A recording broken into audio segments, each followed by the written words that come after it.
It's easy to think in life there is something more we should be doing, right?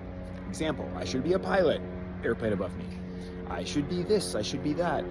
You have the opportunity to live a lot of lives, right? I've taken full advantage of this life and had a lot of fun just experiencing all that life has to offer, both in the pros and in the cons, right? There's sadness and there's happiness. Those two things are quite symbiotic because if you were just happy all the time, you would kind of not really appreciate what happiness is all about.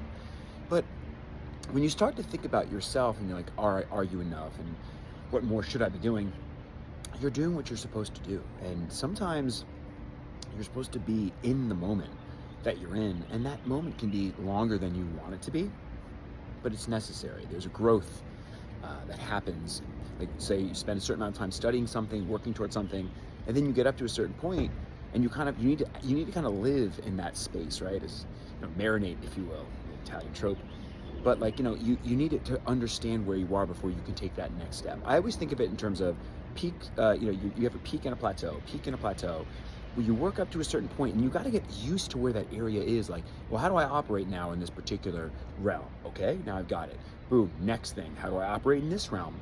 And that plateau can actually take more time than you expect, and that's okay. Because remember, you are more than enough. You're here.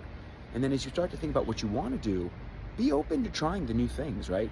Learn a new skill, meet new people, near and understand and interview people who do the career you may want to do.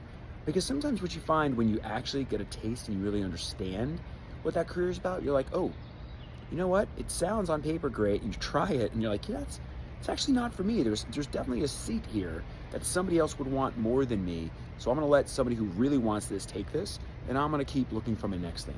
Give yourself time. You'll get there.